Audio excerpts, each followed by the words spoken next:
Hello and welcome to Connect to Love here on PRN FM, where each week we explore the limitless landscape of love, unity, and the human spirit. I'm Lisa LaRose, and I'm joined by the incredible Michael J. Russ. And we are so honored because today we have a truly inspiring guest who embodies not only the cutting edge of healing, but the profound connection between our physical well-being and our inner essence.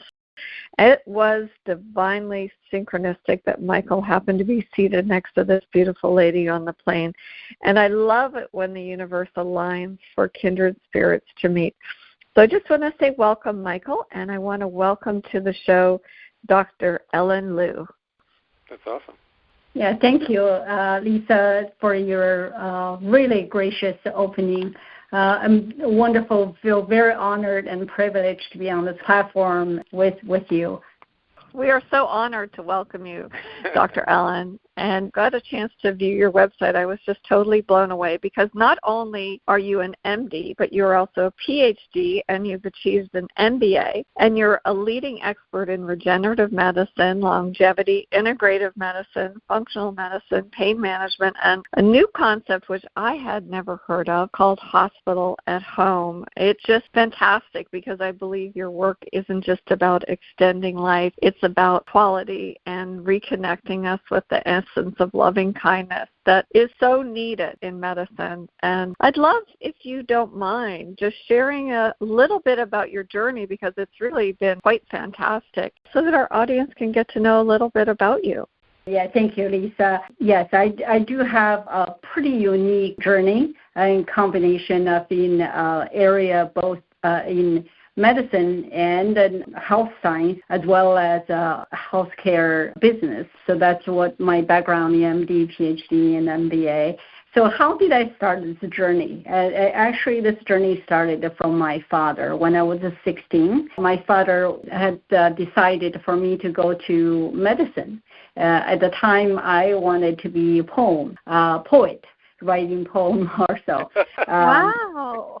Yes, and my dad said, that was a long time ago in China. My dad said, my two important women in his life, his mother and his wife, got saved by doctors.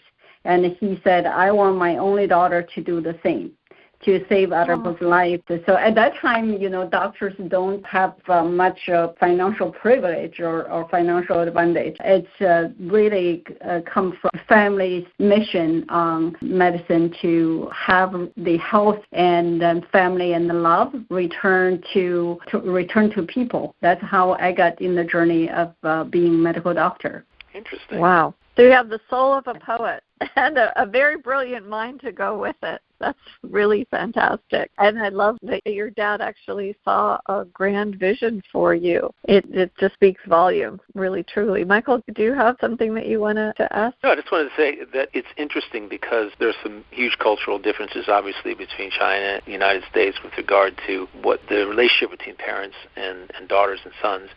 And what's cool about this is that not only I'm getting the sense, Ellen, that you didn't give a lot of pushback, but perhaps you were able to adopt that vision and expand upon it maybe in your own mind about what was possible for you in that arena. Would I be correct in saying that? I think at 16, I didn't really understand that much about my father's vision or his desire for me to be what my life should be professionally to the world, to other people. I'm very grateful that I followed my father's advice, which there wasn't other options, but, obey your parents. And then I love what I do. I feel privileged. I feel, just very blessed. There's not a day that I feel like this is a hard work. I just love it, and I love every aspect about it, the intellectual aspect, and also the very relevant to your show is Connect to Love. To me, this is the best I can do, or I'll say anyone can do. I shouldn't say anyone. I just say I can do to be in that circle of love, to deliver the magical moments to patients we care for, or we get the privilege to take care of. Truly. I looked on your website and looked at all of the 5-star reviews, and it really speaks volumes. To have a compassionate heart like you do, and I saw one of the comments that said that when you go to your practice, you feel like you're being greeted by family.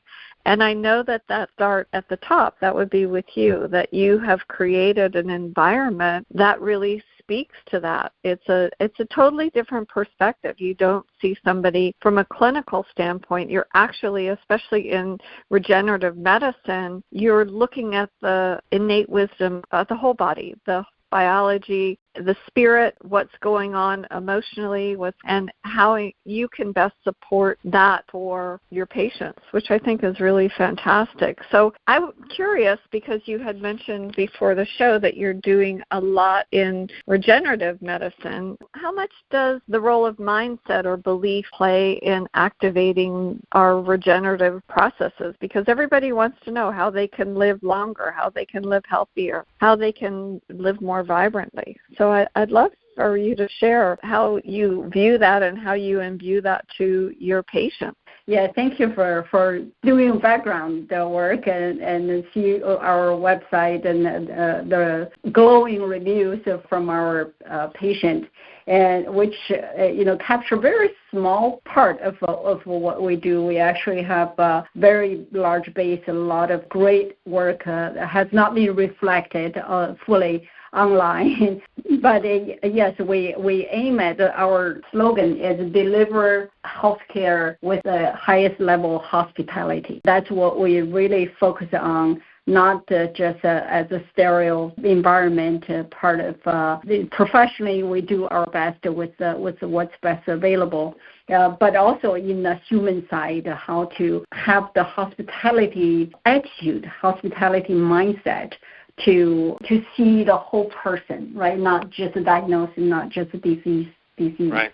So coming back to the longevity, I have been really pursue this aspect as now the longevity becomes a very hot word. Actually, Wall Street Journal just published an article, meaning it's the review with Dr. Peter Diamandis, who is one of the pioneers in longevity and anti-aging. So my picture was on that article as well. So every year I travel with the world top longevity experts, such as Dr. Peter Diamandis, Dr. Bob Harris, and Dr. David Sinclair, and then Dr. George Church from Harvard University. So this top level in research, in practice, and then also in innovation, what is available for the population that's aging, or for people who's either baby boomer, or now actually the population who's interested in longevity,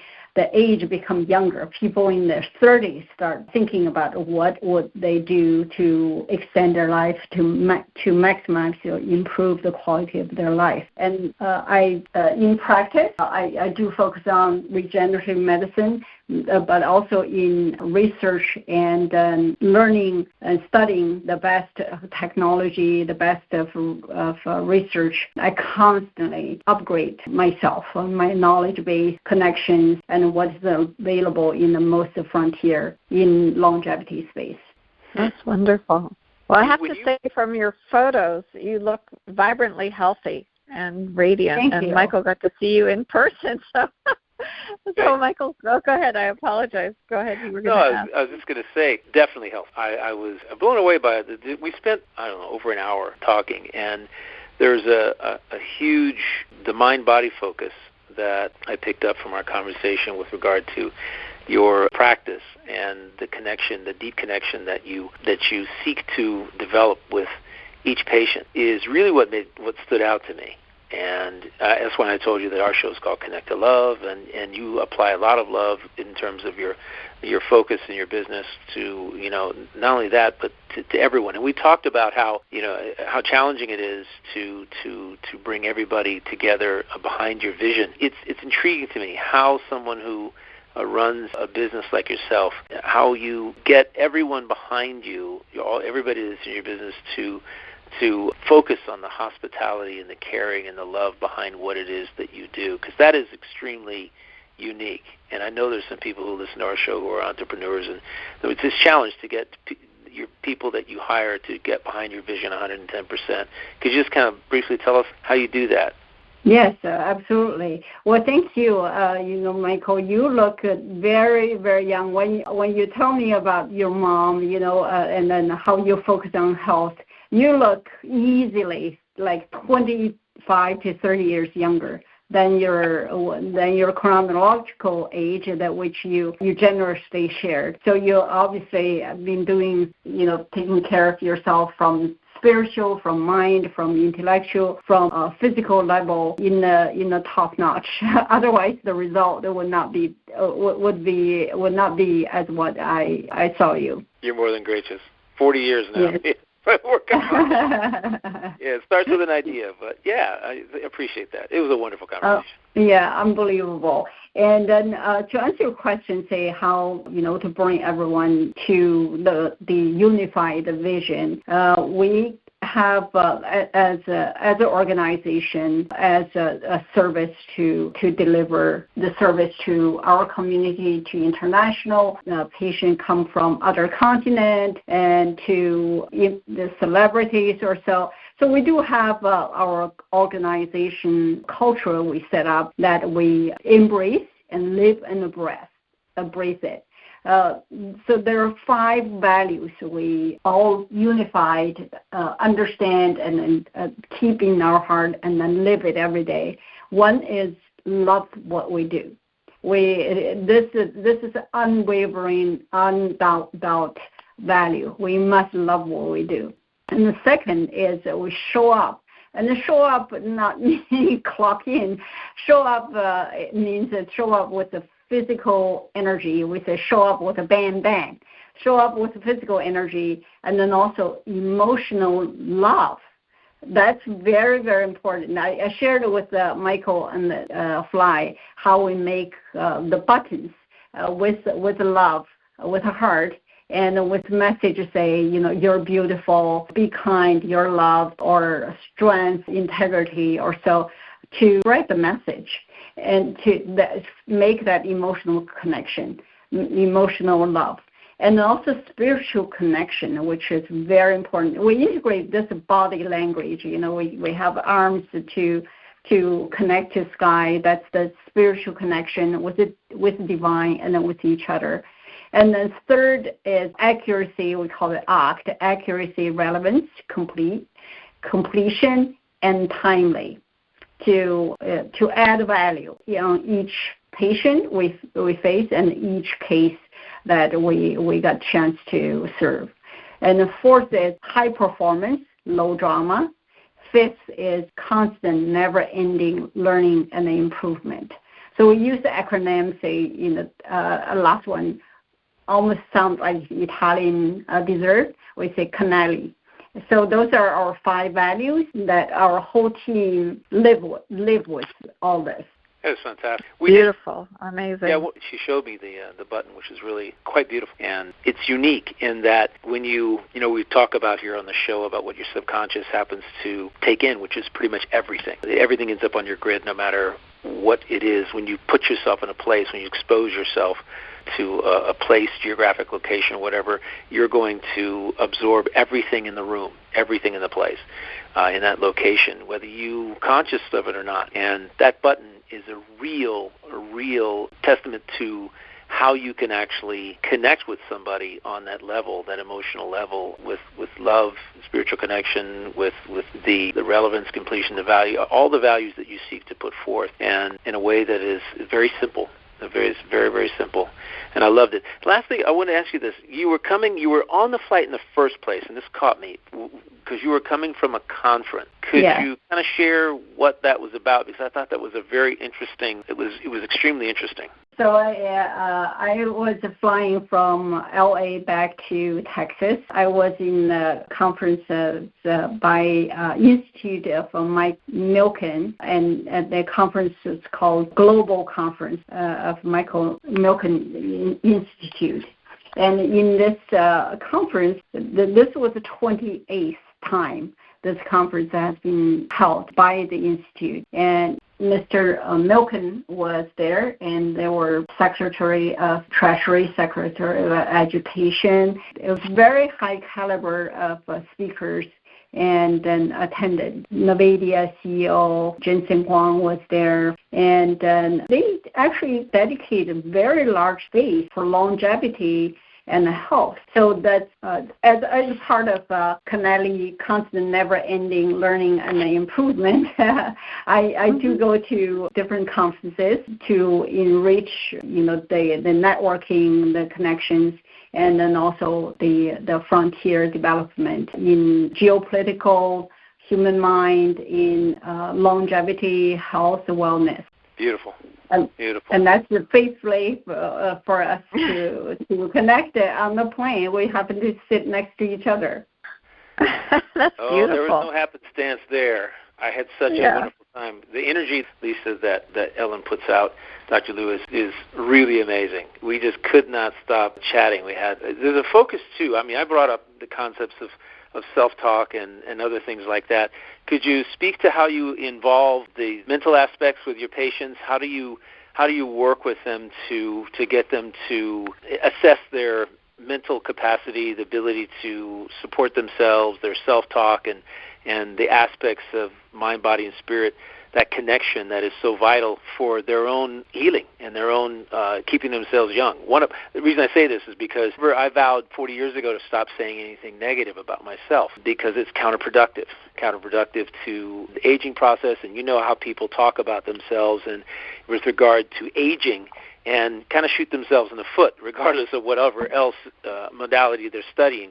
If they don't have their mental state together and full support of themselves and where they're seeing themselves going, it kind of makes it a challenge.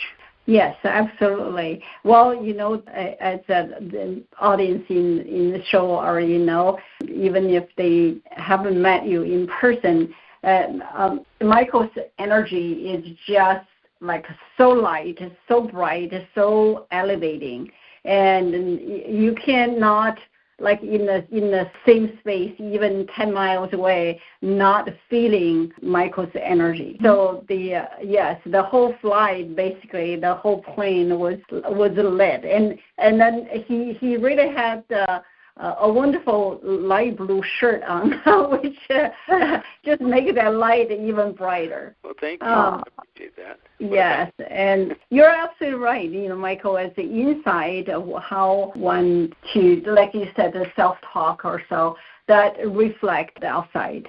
And for what we focus on pain management, and we've discovered that when people are in pain or so, that related to age, they feel old. Once pain relief, they look a different person. They look younger. So the age is not just chronicle, not just your date of birth or how far you lived from the day you were born. The aging process has many factors. That comes to epigenetics. Now I think it becomes well recognized and well agreed concept that genetics only is a very small part of what our life will be. There are epigenetics and many factors will affect how those genetic traits will be manifested, including lifestyle or how mindset can affect our longevity or our health status. That's so beautiful. I applaud you, Dr. Ellen, because you have such a profound spiritual understanding of wholeness and oneness. I just truly love it, and I can tell that you empower your patients on their healing journey and really help them create a mindset so that they can really be in that space, not just living longer, but living more fully. And I wrote down your 5 principles because I can tell you love what you do, and I know that you show up with all that beautiful physical energy, just like you felt Michael. I'm sure he felt that same way about you. So we have people from all over the world that may not be able to come see you. Now they can apply these 5 principles, which I absolutely love, and I'm going to just embody them myself. But if there were some things that you could offer as suggestions so that our audience could cultivate a longevity mindset, not just in the way they live, but so they can live deeper, fuller lives filled with joy like you do, because I can feel it from you. It's just beautiful. Well, thank you, Lisa. You're so kind. So I have this use the acronym called WOMAN, WOMAN. It's easy to remember. Just say, did I follow WOMAN today? Right? So those are 5 things that I think people can easily do. We go back to the basics. That when people, like when we, other than say, buy the next lotion, get the next pills, get next powders or shakes. That's do the count on the 5 basic things. Have we get these 5 things in the right order, right? To live a more healthy, connected, fulfilled life. So first I started W. I want the weight to be out of this people's mind. People think so much about losing weight or, their 5 pounds, 10 pounds, 20 pounds, the weight. I don't focus on weight. I focus on the woman. I think the right thing, basic thing we do right, then the result will be right. So W is the water. Our body consists of majority percentage of our body is water, and we came from water. So not tea, not coffee, not soda, not alcohol, just pure basic water. And then we need to drink it in the right time. So water need to be drank to be emphasized the first thing in the morning.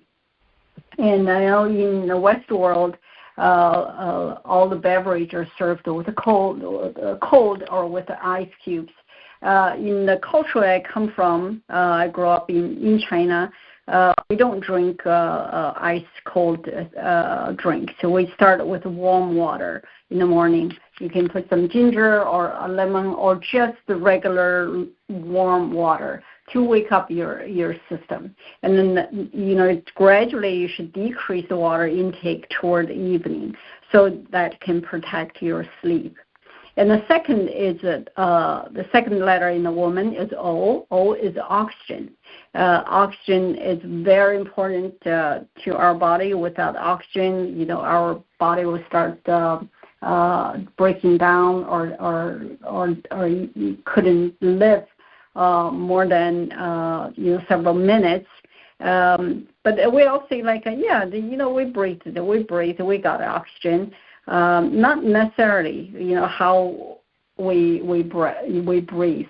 The breath need to be very mindful, needed to be, from physically, emotionally, spiritually. That's the body, mind, and spirit. Breathing is the thread to link all these 3 aspects of our life together. And there's so much about the breathing. There are books about the breathing. There are, discipline in medicine about the breathing. There are spiritual practice, yoga, or a different culture talking about the breathing.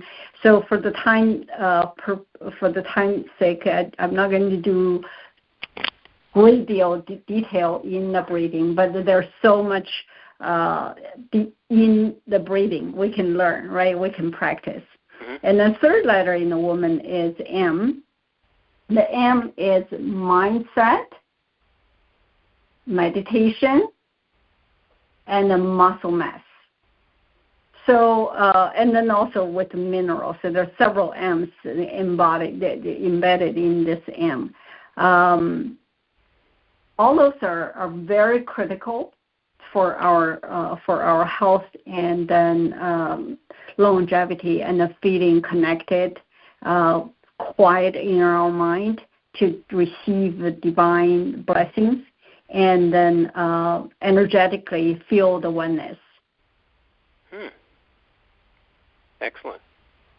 Mm-hmm. Thank you. Yeah, so that's the M. And then each, of course, we can go into details for the time limitation.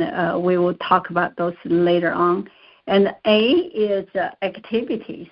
Activities that that can be, in the gym or out the gym, can be in home backyard with your loved ones. That's that's connecting. We can be the same weight, right? But if you're in activity, you're different being, you're a different person, rather than not being activity. Let's say being passive, watching television, or being passively feeding information. So activity is critical. Activity can be aerobic, can be social connection, can be helping others, can make a contribution, or charity work. And then I'm going to come to the last letter in the woman. That's N. So how it's N. So N has, I want you to talk about two things. The night sleep. I think night sleep getting more and more attention in health and longevity, how important sleep is, how you can monitor your sleep, and how you can improve your night sleep. That's what, going back to the W, that water, you should not drink a lot of water before you go to bed, because that's not going to help you sleep, right? Right. You have to constantly getting up, right, to go to the bathroom. So the important thing is to get your hydration early of the days and then taper it down, not drinking after a certain time close to the bedtime. And everybody has a different time. Like for me, I try to not to drink 4 hours before I go to bed. And maybe if you need to, you can sip a little bit. But night sleep, that's another whole discipline. That's so many ways to talk about sleep in what phase, if it's a rapid eye movement, if it's a deep sleep, if it's a shallow sleep, or it's how you go to sleep, how you wake up, how you stay asleep, right? Because sleep is so much related to how our cognitive functions, mental health, and the cardiovascular system, our immune system. So another N in the N is nutrition. I don't use the word diet. I think a diet is so much hype that people always talking about what kind of diet. But, what nutrition are we taking in our body? And that is super, super important. Are we having complete nutrition? People can have very strict diet, but nutrition poor. I think that's not hard to understand, right? We can all go into, each the 5-word woman in depth, but that will be what I can share with the audience now in the introduction level. Is remember this 5-word woman. W is water, oxygen is how you breathe. M is mindset, meditation, muscle mass, and mineral. And also activities, night sleep, and nutrition. That's fantastic. And I love the N. And when you said the night sleep, I actually thought of another N for you, which is nap, because I heard something this morning that I thought was so profound. And they said in the United States, people, it's all about performance and power and caffeine and go, go, go, go, go. But in other countries, and I don't know if this is true in China, but they make time for an afternoon siesta, a nap, and when the brain cannot cognitively function if it's overtired. So sometimes a 30-minute nap will just be enough to help get you over the edge. I'd love your thoughts on that as a physician and somebody who practices regenerative medicine. Do you feel that napping is important? Yes, Lisa, thank you for bringing that up. In China, actually, nap is such a norm that workplace, yes, you're right. In the United States, if you take a nap during the day or at work, that's absolutely no, right? Maybe some very different companies, they have some nap rooms or so for people who work long hours. But in China, yes, that's very common. That's the norm. It's not common that people don't take a nap during the day. So people actually in their desk, it's not uncommon. People have a little pull-out bed, a small bed. They can take a nap before the afternoon work. Wow. That is neat. Yes. That's fantastic. It I want to work there. Volumes about the productivity and also allowing that body to sort of regenerate and reset. That's fantastic. Yeah. So after lunch, people will pull out the little, like a little bed, and then lie down, take a 30-minute nap. That's fantastic. It's true. So let me ask you then, you have a unique program. It's the concept of hospital at home. I find it so fascinating and bringing healing, that sacred space into one's home. Was that also inspired by the Chinese culture, or what? I'm just curious, because I would think that model would cultivate such a huge sense of oneness where within the family unit, it just promotes that whole holistic approach to community and would have so many different benefits. So I'd love for you to speak about that, because I think it's just beautiful. Yeah, absolutely. Thank you, Lisa, for giving me the opportunity to share this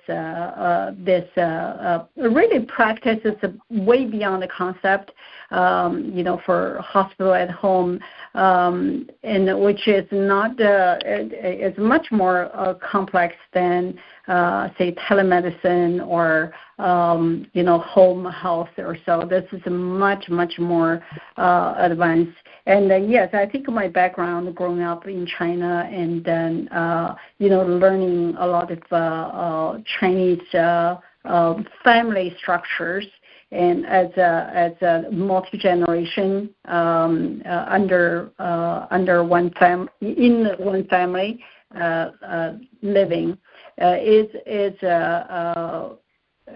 set up a foundation. And also I have a partner, Dr. Michael Shen, who's a very renowned cardiologist. We share the same vision that we can do better in healthcare, and we can bring, love, connection, and the family to home. With the technology, can enable doctors and healthcare workers to have the technology, the equipment that's constantly improving and available for patient at a home setting. And then that's not only just for patient, but also for caregiver. And think about the caregiver, if they have to be commuting in and out of the hospital, taking time off, and then if they can take care of their elderly parents or their other loved ones who need high level of medical care at the home setting, in the familiar environment, in their own bedroom, how much healing itself is, because hospital environment is not very very helpful for the healing, because of the settings, the environment, and also the 24 hours of wisdom, right? Patient, a lot of elderly, actually, when they get to the hospital, they get very confused. Their mental status can change. So we have, Dr. Shen and I share this common vision, and then we just simultaneously come together to found this business delivering the high-level monitoring, intervention, and then continue care at a patient's home. you're absolutely right, Lisa. This is the oneness, and then building the community, and then also the continuity of a family legacy. Thinking about, loved ones can stay home, those smiles, those evenings, those, birthday parties, or that, if someone stay in the hospital, it will be very difficult, almost impossible to participate. But if our loved ones stay home, right, we can say good morning, and we can take care of our loved ones. And then at the same time, with health professionals, doctors, physician assistant, nurse practitioners, nurses, and then with the monitor that can have the patient's vitals, it can have patient's organ status, all be transmitted to the center where professional can monitor, can make it moment-by-moment diagnosis, and then can deliver intervention very timely. It can save so many lives. Oh, that's so beautiful. And and every moment when somebody has a family member that's in that position, every moment is precious. And I love that you're bringing that into the home, because it really truly speaks volumes. I would love to see that implemented throughout the country. I think, as you said, not only the quality of care, but you probably, I would say that you see an improvement in the patient's health as well. Absolutely. We have, No, please go ahead. If you would. Yeah, absolutely. We have many, right? We have many very touching stories on, patients who are in the verge of basically life and death. And after they get on the hospital or at home, or even ICU level of care at home, they survive, they thrive. And it's those stories are so incredible. So if I may share one story. Please. Yes, there was this patient who's very young, in the 30s or so, have been in the hospital, just repeatedly have respiratory infection because this patient's on a ventilator. And then so he's constantly having the upper respiratory, and then also he has a paralysis. And then G-tube, which is the tube in the stomach, because this patient is not able to eat by himself. Then he got down to 80 pounds. He's a 30-some-year-old, normal height individual. Yeah, and he was just in and out of hospital. He is a very dedicated mother. Who cared for him 24/7, but it just seemed to be so helpless, the situation. And then when we are engaged with this patient, we identify some key element to what causes patient repeat upper respiratory therapy, and then we're able to keep the patient at home, and mom can stay home. So with the combination of medical technology monitoring and real-time feedback in what vital signs in the labs, in the bioparameters, and with timely intervention, and then just unparalleled, detailed love care. So this patient made a turnaround and then gained weight to over 120 pounds, and then he was able to not just like I say struggling for life and death. He thrived because he had the talent as a painter, and then he started painting. He created so many very spiritually inspiring paintings. it's just unbelievable. And his painting, his art creation was very much appreciated by a large volume of people online in the community. So that's just one of the many thousands of stories that I could share with you. Oh my gosh, that's so beautiful. That's beautiful. And I'm sure that being in that home environment really affected his recovery. Not only did it give him that dignity, because, when you're in a vulnerable place, and that when you're in your home, it's nurturing, and it's a lot easier to practice woman. Really, truly, because when you're in a hospital environment, there's a lot of noise. The food is not the best, so the nutrition is compromised. But when you're having those home-cooked meals, my goodness, how healing and the love of a mother. That's such a beautiful story, Ellen. I just love it. Thank you, Lisa. I think you said a very key word is dignity. Dignity of a patient, right? Which is, it's so valuable. I think for someone like you said, with the vulnerability, struggling for life and death, and with the returning of dignity, become a celebrated artist. What a contrast, right? Right. Mm-hmm. It's an amazing thing when you can find. I constantly think about my own situation, where, my mother's now 96 years young and does she need help throughout the day? She can do some things on her own and other things she cannot. And I noticed the difference between when I flew her back to where she's staying with my sister, how at her age there are things that she does.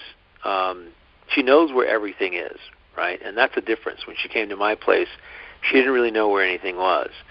So I did everything for her. I didn't, say, it's over there, I want you to remember to go get that tomorrow over there. No, I just went and got it for her. Made sure that we went out for a walk every day, made sure that there was some form of normalcy, took her out to dinner, we went and we connected with people and friends and others. But at my sister's house, my sister takes her out as well to different places. She takes her to bingo once every 2 weeks, so she's out around people. She just got back from, she loves to pull slot machines, so we took her to Biloxi here for 3 days, and she had a bedroom she had a room right next to ours. And I made sure that I woke her up in the morning and put her to bed at night, made sure that, we got out. I'm pushing her around in her wheelchair, and it was so much fun, right? To me, it's just fun. And what I noticed was when we got back to where she considers home now with my sister, because she knows where everything is, she does a lot more things on her own. Mm. She's out. She's up, walking around, going and getting what she needs because she knows where it is. And that pattern of being in your own home gives you a level of comfort and a level of such a lower stress level because it's what you know. And so at her age, she doesn't have to think, right, or try to remember something new, which can be a little bit of a challenge, right? And it can also be, I would notice that she might have a little bit of discomfort if I pop something new on her, right? I would attempt to keep things, and that's the way it really can be. The value of being at home can never, ever be understated. It is, and my mother, she wanted to be, she did not, we asked her, do you want to go find a place for you to live that's got assisted living in it? She said, no, I'll stay home. I said, great, we'll stay here then. And we'll bring in a caregiver for her, probably for when my sister needs a little bit of a break, because my sister's obviously, she's working from home, which is nice, and she runs her own business, which is also nice. All of us, the 3 kids, are entrepreneurs. My brother comes down twice a week and spends more time with her now than he has in the last 40 years. Every week. Wow. More time because she's closer to him, right? So there's family, there's connection, there's being where there's a knowingness to where yes. she is that derives a level of comfort, and she derives a level of comfort from that cannot be understated. And that's one of the reasons I believe that she's still happy and healthy, right? No stress. Yes. Which I love. So, I mean, I don't know, that concept of being home, of being at home, again, can't be understated, and it's a valuable component. You're absolutely right, Michael. To be able to be independent when you're elderly is so key. I think back to my great Aunt Ruth. She's 103 years young, and up until last September, she lived by herself. And when I would go to assist her in the summertime or in the fall when she was trying to get things ready to get packed up for the winter, needed to be mindful of the fact that it was her home and it was her independence. And oftentimes I had to joke, she said to me, don't treat me like a baby, and because I was trying to help her with the garden hose. And then I thought, well, maybe perhaps I'm doing a disservice by trying to pick up the heavy hose. It was what was keeping her strong, what was keeping her independent. She really enjoyed being able to go grocery shopping on her own. And she would call a taxi, and the taxi driver would come and pick her up and would wait until she was ready to be picked up with her groceries. But that independence brought her a lot of dignity. Now, up until September, she did very, very well, but she had a fall. And unfortunately, it was maybe a little bit too dangerous for her to stay at home by herself any longer. But really now where she is, it's a great situation because she's in a lodge and she's around people. And my wonderful cousin goes to see her all the time, and it really does make a difference. I hope that if I am able to have the blessing of living to 103, that I'm strong and healthy and vibrant. Her mind is incredibly sharp, which makes a huge difference. When I was visiting in September, she went through her autograph book, and she remembered people back from when she was a little kid and who signed it. And I had to laugh because I asked her about who one little boy was, and she said, oh, he's the one who taught me how to rope a bowl. And I thought, well, that's exactly why you're so independent. But it's just truly a blessing, and I'm grateful that she's around. And I know that you are so happy to have your mom, and you look at every minute that you spend with her as a blessing, and it's really a gift. And so I just want to applaud you, Ellen, too, because you make that possible for so many people. Can I ask you, it's what's interesting is that you have such a unique program, and you've got unique people that are administering this program.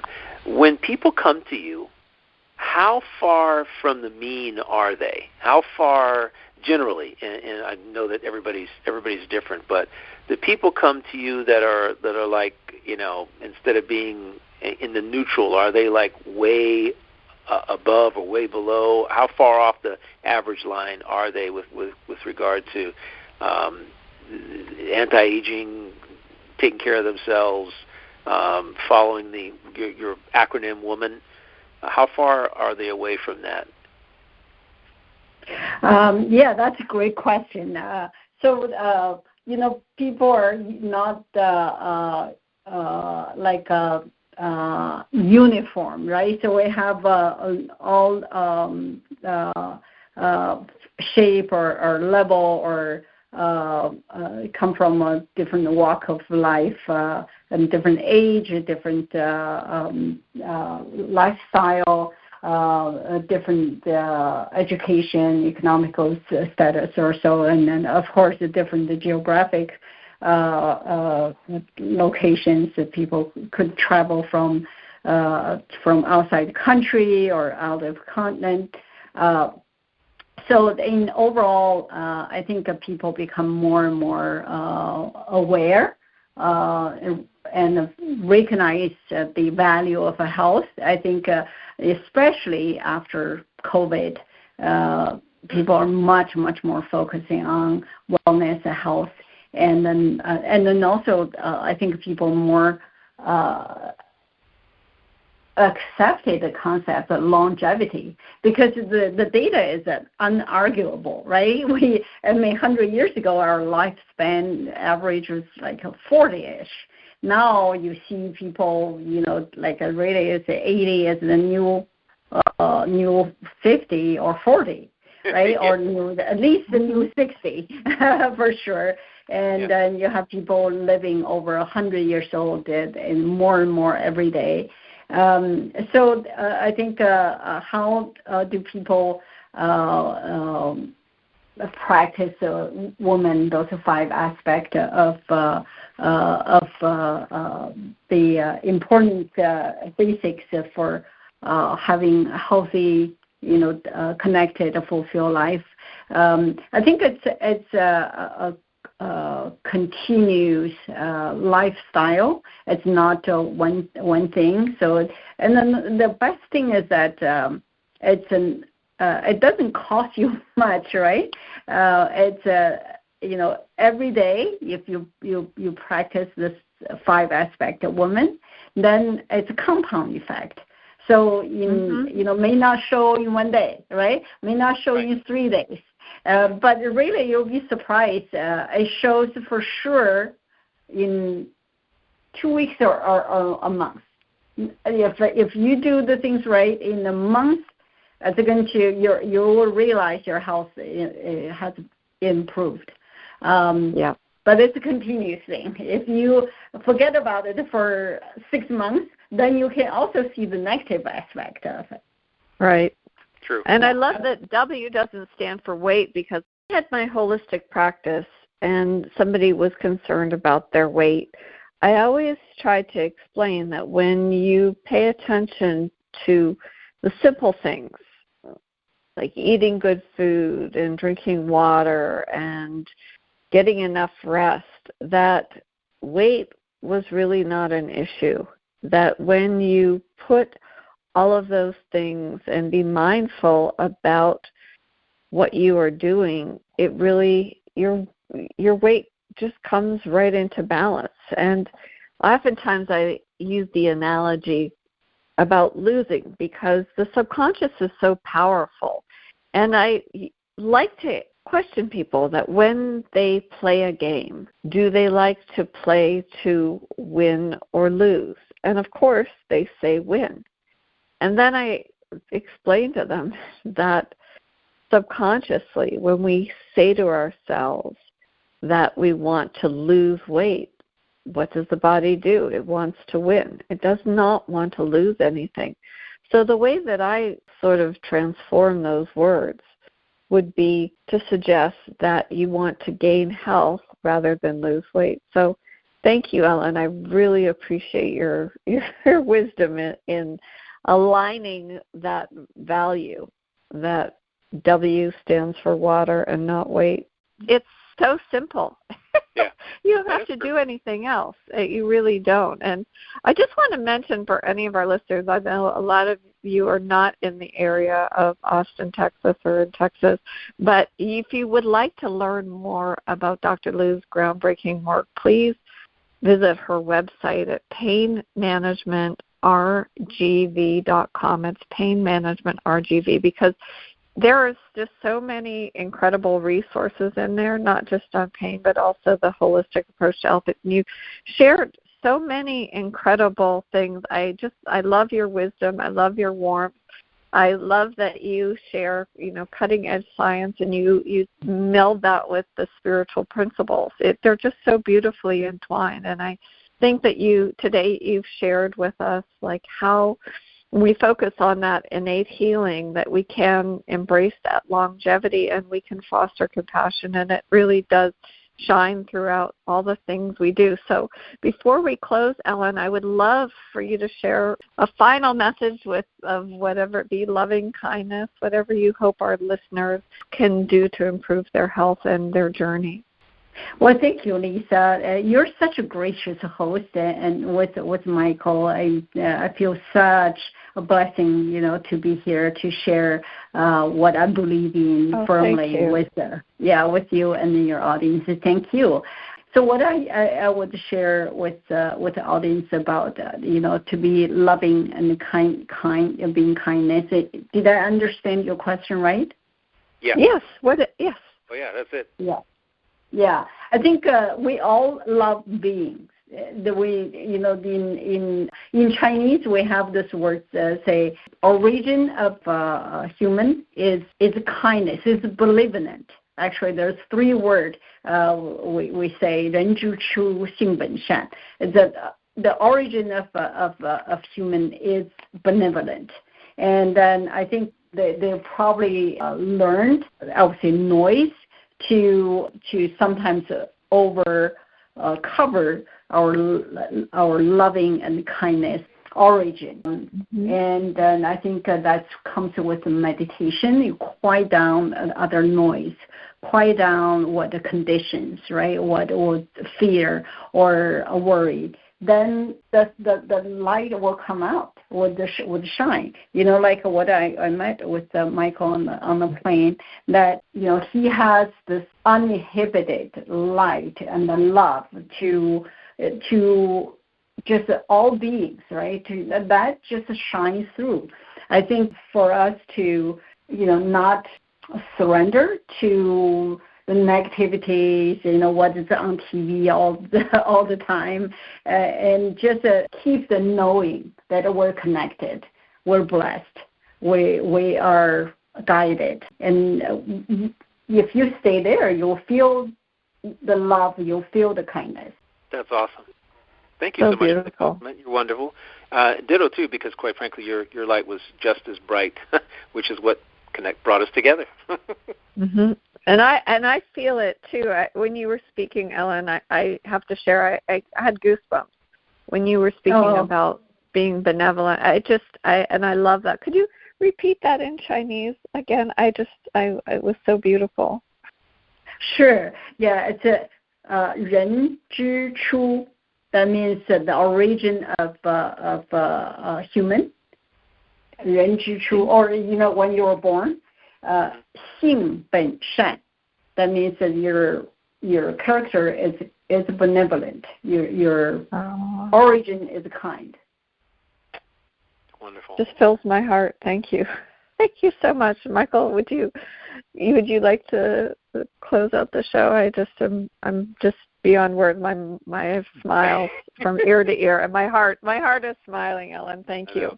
Thank you so much. I had a couple hours in that airport because of a delay, and all I could think about, actually, when I got back after the delay and hanging out with you, it was just amazing. You made the couple hours I spent in the airport so much more wonderful than any airport that I've been in. I love meeting unique people, and you are definitely one of the most unique people that I've met so far. And I hope that we can connect again. I know that you're incredibly busy. I hope we can connect again and have a chat and sit down and have some tea.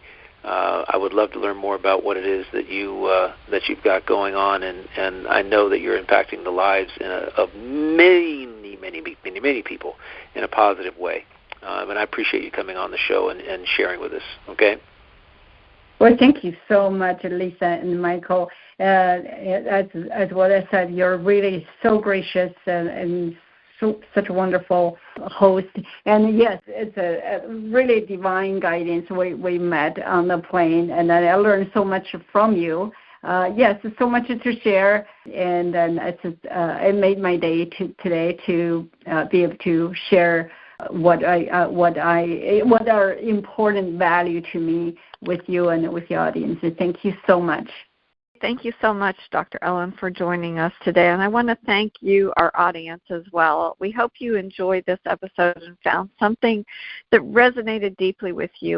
If you discovered something meaningful in today's conversation, we'd love it if you could share this episode with a friend. If you feel inspired, tag us on Instagram at Connect to Love Energy. We'd love to hear your reflection and experiences. Remember, wherever you are in your journey, know that you're not alone. You're supported, you're guided, you're infinitely loved. Please keep exploring, keep listening within, and above all, continuing walking your path. Until next time, stay open and, of course, stay connected to love. Thank you so much. Be well. Thank you so much. And make it an absolutely awesome week, okay? Yes, Absolutely. yes, wonderful. It is already so wonderful. That's great. Thank you. Take care. All right, everybody. Until next time. Okay, until next time. Be blessed. Bye. Bye-bye. Bye.